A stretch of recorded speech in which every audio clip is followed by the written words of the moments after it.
Hey guys, welcome back to The Readers. I hope you are having an amazing day. Let's get right into the stories.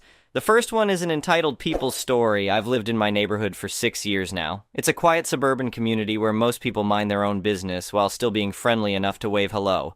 I work as a paralegal at a mid-sized law firm downtown, which means I spend my days buried in legal documents and procedures. Never thought those skills would come in handy in my personal life until recently. Everything was peaceful until about 8 months ago when a retired police officer moved into the house 3 doors down from mine. At first, everyone was excited. Having a former cop in the neighborhood seemed like a good thing for security. The previous owner had been an elderly woman who rarely came outside, so seeing new life in the house was welcome. The retired officer introduced himself at the first HOA meeting after moving in. He made sure everyone knew about his 30 years on the force. He spoke about how he had cleaned up the streets and now wanted to maintain standards in our neighborhood. Some people found it charming. I found it a bit much, but kept my opinions to myself. Within 2 months, he had volunteered for the HOA board and was quickly accepted.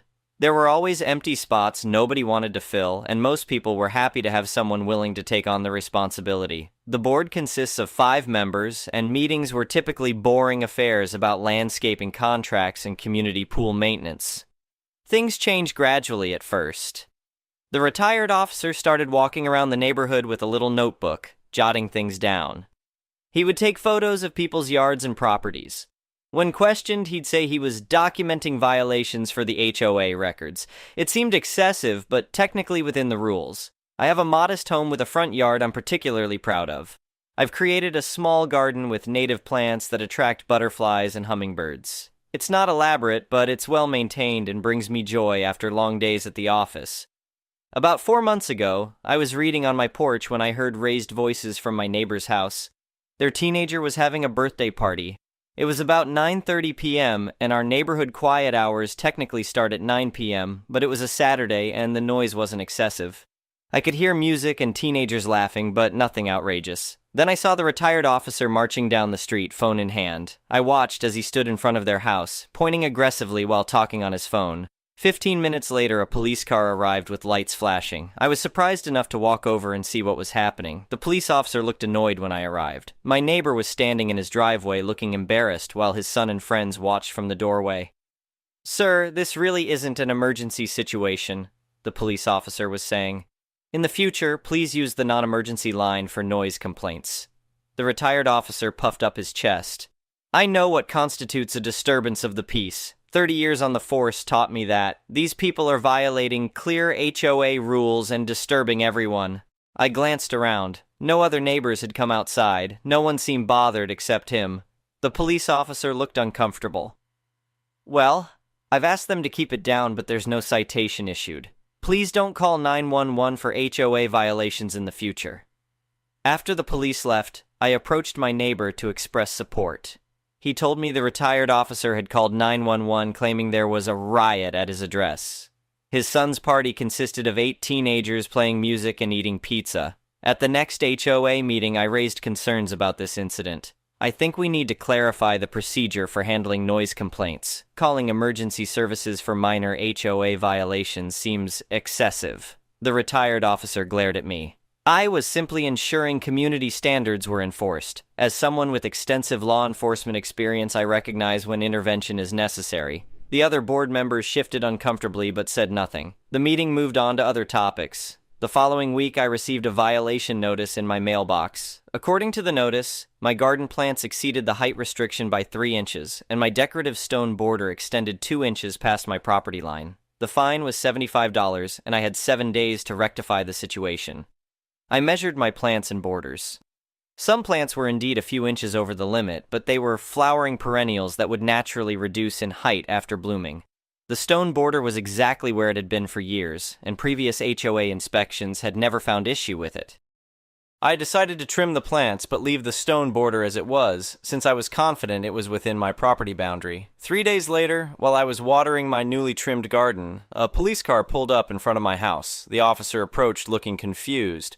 "Good afternoon. We received a 911 call about someone vandalizing property at this address." I was stunned. "I live here. I'm just watering my garden." The officer nodded. "That's what I figured. Sorry to bother you." As he turned to leave, the retired officer appeared from down the street. Officer, that garden border is encroaching on common property. I documented it clearly in my report. The police officer looked between us. Sir, this is a civil matter for the HOA. Please don't call 911 for this type of situation. After the officer left, the retired officer stood glaring at me. I know violations when I see them. Civilians like you don't understand the importance of maintaining order. That was when I decided enough was enough. At the next HOA meeting, I arrived prepared to address the issue again. The meeting room was in our community center, with about 20 neighbors in attendance. I raised my hand during the open forum. I'd like to discuss the appropriate use of emergency services for HOA matters, I said when called upon. The retired officer interrupted before I could continue. If you're referring to enforcement actions I've taken, I can assure everyone that my experience gives me unique insight into handling community violations. Calling 911 for garden borders and teenage birthday parties isn't appropriate use of emergency services, I responded. It potentially delays response to actual emergencies.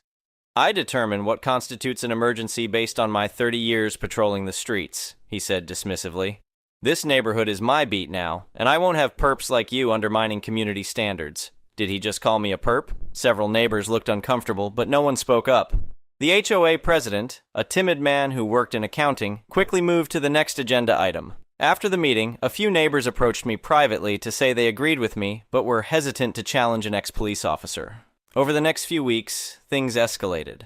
The retired officer started conducting what he called security patrols around the neighborhood at odd hours. Neighbors reported seeing him walking around with a flashlight at midnight, peering into yards and taking notes. I received 3 more violation notices in 2 weeks. One claimed my garden gnome was positioned suspiciously and could be misconstrued as an offensive gesture. Another claimed my wind chimes created noise pollution. The third said my bird feeder was attracting suspicious wildlife to the neighborhood. Each violation came with increasing fines, and the notices mentioned that unpaid fines could result in liens against my property. I paid the first fine under protest, but refused to pay the others, sending formal letters contesting the violations. Then I learned something disturbing from another neighbor. She had seen the retired officer entering backyards to inspect properties, including mine. This was absolutely not allowed under HOA rules, which only permitted inspection of areas visible from public spaces. I installed a discreet security camera covering my backyard. 2 days later, I caught him on video, lifting my gate latch and entering my property with his notebook. He spent several minutes examining my shed and taking photos of my patio furniture. That weekend, my cousin came to visit. She parked in my driveway, completely on my property. Within an hour, a police car arrived. The responding officer looked tired as he explained someone had called 911, reporting an unauthorized vehicle creating a security risk. To my surprise, I recognized the officer. He had spoken at a legal seminar my firm had hosted about police procedures.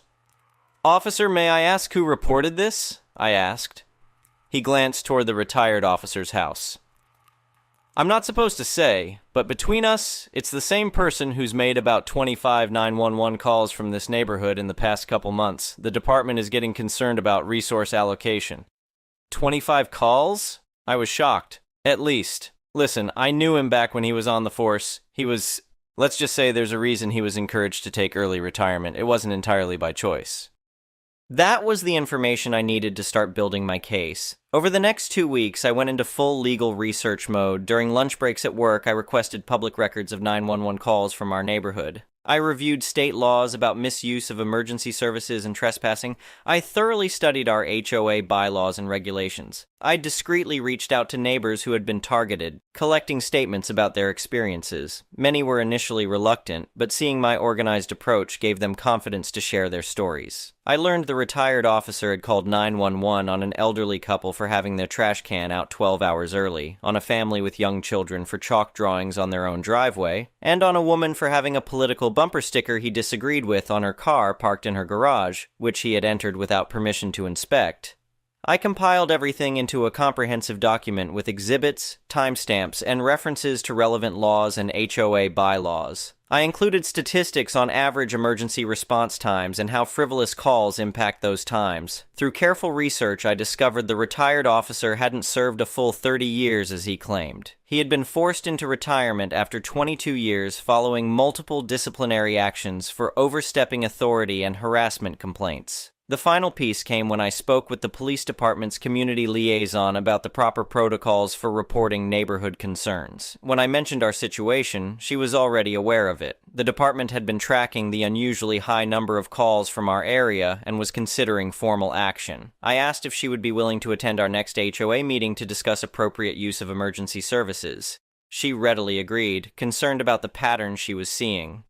The night of the HOA meeting arrived. I had informed the HOA president that I would be presenting information about community safety protocols, being deliberately vague to ensure the retired officer would attend. The meeting room was unusually full. Word had spread that something significant would happen. I had asked several affected neighbors to attend, and they sat nervously around the room. When my turn to speak came, I approached the front with my binder of evidence and a USB drive containing the security footage.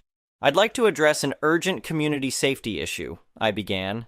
"Over the past 3 months, there have been 28 emergency calls to police from our neighborhood. 25 of those calls were for non-emergency HOA violations. I displayed the public record information showing the dates and nature of the calls.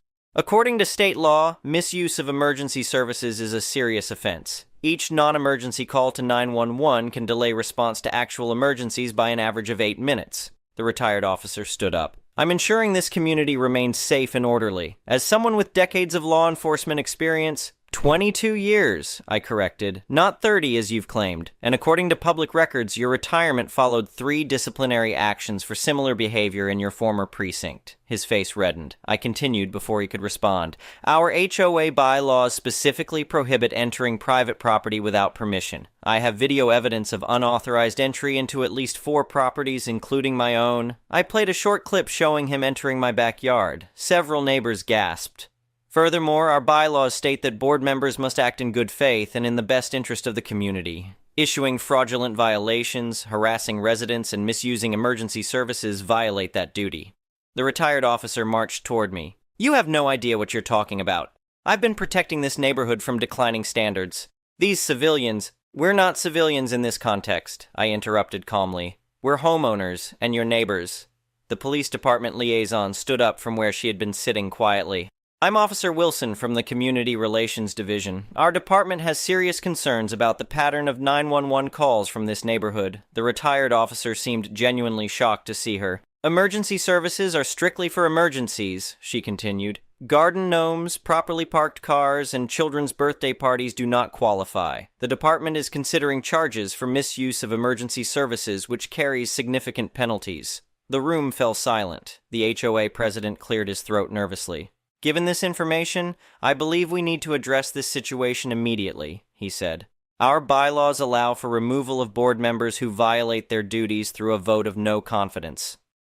One by one, neighbors stood to share their experiences. The elderly couple who had been afraid to put their holiday decorations up, the young family whose children were now scared to play outside, the woman who found the retired officer in her garage examining her vehicle. When the vote came, it was unanimous among both board members and residents. The retired officer was removed from the board effective immediately.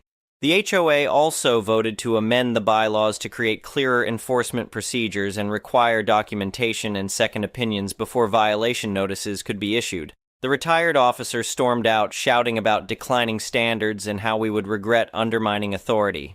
The next day, several neighbors received new violation notices slipped under their doors. Not official HOA notices, but handwritten notes detailing supposed infractions. I called an emergency meeting with the new board and presented these notes as evidence of harassment. The board sent a formal cease and desist letter, and the police liaison officer personally visited him to discuss the consequences of continued harassment. 2 weeks later, a for sale sign appeared in front of his house. A month after that, he was gone.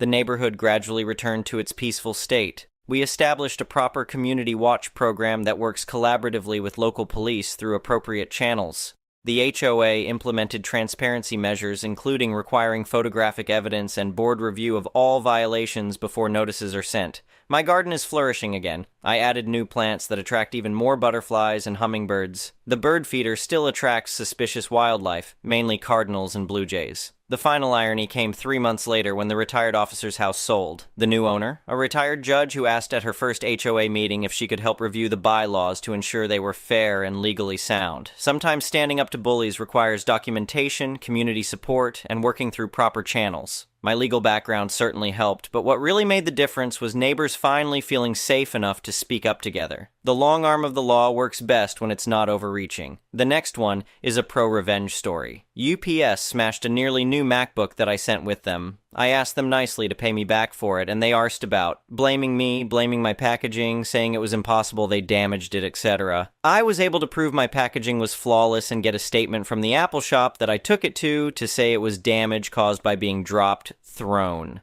I could also prove it worked when I sent it. They weren't interested and messed me about for weeks, sending me from pillar to post, even threatening to make me pay interest on customs charges, which I wasn't liable for as the laptop was smashed on arrival and thus worthless at import. I took it to small claims. They hired a lawyer who sent me letters saying they contested it and would go for full fees, etc. if I lost. I went for it anyway. I did Law Stuff University, so I knew the basics, and I thought my case was pretty clear-cut. I won. I won my costs back, plus extra, plus interest. They ignored the court order and did not pay. Now, this laptop was originally being sent to my beloved mother-in-law. She asked me to help her with the problem, as UPS were also seriously harassing her for the customs fees. However, very unexpectedly, before I could resolve it, she passed away. It was the last thing she ever asked me to do for her. I loved that woman more than pretty much any human on this planet. She was my mother, my best friend, and my mentor. Taking down UPS was now my personal vendetta. I researched my options. I could have taken the usual, more conservative legal routes to reclaim my money. But no, fuck them. I don't care about the money anymore. I want revenge, I want drama, I want karmic justice. I went to the high court, I got a writ of control. I, of course, added on more fees and more interest. I then hired the most aggressive bailiff firm in London. I trusted that the shitty processes and attitude of UPS to mean they would ignore the letters and actually get a visit. They did. The bailiffs rock up at UPS headquarters and explain the situation. UPS refused to pay, so the bailiffs start listing goods. Security try to make them leave. The office manager tries to bully them out. Obviously, no shits are given by the bailiffs, and they crack on with their jobs. I wasn't allowed the body cam footage, but they did send me a detailed report. The final conclusion is copied from it below. Calls were then made to the accounts manager, who arrived in a hurry. As no payment was forthcoming from them, the agent again explained the removal process and costs involved and called the office for approval to begin removals. The agent began to seize assets. The finance director then arrived on the scene. He was not at all happy about the attendance, but ultimately agreed to pay a voluntary payment in full from his personal account in order to stop the removal. I know it's a drop in the ocean to UPS, but I got more than double what I originally asked for to replace the laptop. They would have had to pay even more on top in fees to the bailiffs. I reckon it cost them at least 3x more than the original claim in the end. But mostly I just enjoy the mental image of the flustered finance director and his impotent rage, having to pay his own money to stop the heavies taking desktop computers and fancy pot plants and things out of their swanky head office lobby. The next one is a malicious compliances story.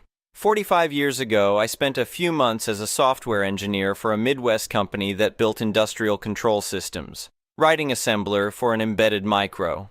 Management had gone to a seminar on structured design, the latest software trend, and got religion. My manager, Jerry, called me into his office and asked to see my work. He was not a programmer, but sure, but whatever, here you go. I handed him my listing, about a half-inch thick, and forgot all about it. A few days later, he called me into his office, which always reeked of cigarette smoke. "You've got some work to do," he snapped, furious. I looked down at his desk, and my 8085 macro assembler listing was heavily annotated in red pencil, with every jump instruction circled. "This is now a go-to-list shop. You've got to get these out of here." "Jerry, this is assembler code. That's different from a high-level language. I don't want a bunch of goddamn excuses. You have 2 weeks. Well, shoot, this is ridiculous. I stared at the code for a while, then got a flash of inspiration and set to work. Every place there was a jump, conditional or unconditional. I put the target address into the HL register, did an SPHL to copy it to the stack pointer, then did a return, followed by a form feed and a title block describing the new module. The flow of control was absolutely unchanged, although with a few extra instructions it was marginally slower. The machine was controlling giant industrial batching equipment, so that wouldn't matter. I dropped the listing, now almost 2 inches thick, onto Jerry's desk and went home. He would either spot the joke and respond with anger, or hopefully be convinced that I had magically converted the program into a proper structured design application. Some of those title blocks were pretty fanciful. He bought it. Suddenly, I was an expert software engineer versed in Jordan and Constantine principles, and the application made it into distribution. Around the same time, I quit to work full-time on my engineering textbook and other fun projects and forgot all about it. Until about 3 years later, when I was pedaling across the United States on a computerized recumbent bicycle. I got a message from a new employee of the company who was charged with maintenance of the legacy system, and he was trying to make sense of my listing. I called him back from a payphone in Texas. He sounded bewildered. "Did you write this? What are you, I don't understand, what are you actually doing here?" There's only one thing you have to know," I said, then went on to relate the tale of Jerry and the structured design hack. By the end, he was practically rolling on the floor and told me they had long since fired that guy. He now shared my secret about virtual software modules and promised not to tell, but it's been almost a half a century, so I guess it's okay now. The next one is an entitled people story. Last week, I was in a horrible car accident. A truck rolled through a stop and we couldn't avoid the collision. All of the airbags deployed and my daughter was traumatized. Fortunately, no one was injured and we all walked away. At work the next day, my boss learned I didn't get evaluated after and called me an idiot. She said with my luck I'll have a stroke or an aneurysm, and that's when my light bulb turned on. I have a clotting disorder, literally the opposite of hemophilia, and didn't even remember until she said that. Y'all are going to call me stupid and say this is fake because what kind of bimbo forgets they have a clotting disorder? But let me put it in perspective. I have type 1 diabetes that is a daily pain in my ass. I have a severe cinnamon allergy, to the point that if I touch it, I have a moderate reaction for 24 or 36 hours, and if I ingest it, I'm miserable for 72 plus hours. I have general anxiety and PTSD, which means I work hard to maintain my mental health. Before my hysterectomy, my periods would have me completely doubled over in pain and unable to get out of bed. Pregnancy was not kind to me, and, on top of learning I have an enzyme deficiency that renders anesthesia useless, C-section with full sensation, it also damaged the right side of my heart. I have constant /neck/shoulder pain because I'm a very small woman with a G-cup chest. All this was well established before we learned only a few years ago about my factor VIII, so it's all very at the forefront of my conscience, but the anti-hemophilia tends to fade into the background until it becomes relevant. I messaged my doctor letting her know all the facts, that I'm fine, just a little banged up. Her nurse called me back and told me to go to the ER for a Doppler. Great! My community hospital is great. I love the doctors, and they have won several awards for the care they provide. The ER? Well, I wouldn't trust them with the care of a cactus. They're wildly incompetent and unbelievably arrogant. I had to threaten a nurse with assault charges to get her to stop touching me without consent. I was accused of drug seeking because I asked for pain meds after a second-floor deck collapsed under me and I was in a wheelchair. My friend was roofied, and I told the nurses that she needed a tox screen. She was unconscious and vomiting. I was with her the entire night, and she drank less than 4 drinks over a 5-hour time period. They deemed that not to be cost-effective and decided she needed a CT and a biblical lecture on making better choices. I'm a compliant patient and take my health very seriously, so I went to that god-awful ER. They had just finished my Doppler, and I told the tech that I needed juice, type 1 diabetic. She gave me the call button and told me a nurse would be in soon. I waited a few minutes and pressed the call button.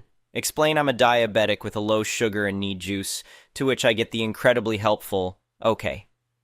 About 10 minutes later, I'm still sitting there juiceless. So I repeat the process, button, explain, okay. Another 5 minutes and in walks registration. I tell her that I need juice and she walks out for a moment, then walks back in with a nurse. The nurse also has no juice. Where is the juice? Is there an evil warlock HOA arding all of the juice? Did POTUS sign an exec order banning it? Juiceless nurse checks my blood sugar and it is indeed low at 51 mg/dl. And then she appears, my angel of salvation. She walks in with 4 ounces of orange juice. It's a start, but with the juice shortage, I'm willing to take what I can get while they quest for more. She makes sure I have the call button and tells me to press it if I need more. Spoiler alert, I needed more. I press the call button and repeat the process. Button, explain, okay, crickets. 5 minutes later, I try again, but this time my call is ignored.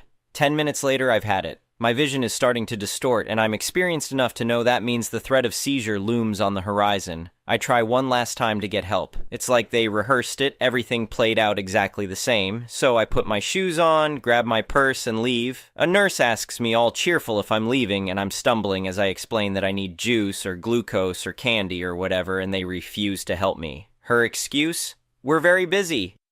And all 5 nurses standing at the counter of the nurses' station nod in agreement. Then, she says what may be the shittiest statement possible in this situation. "But you're welcome to leave." Excuse me? You, a medical professional, allegedly, want to send a diabetic seizure risk with documented low sugar away from a medical facility?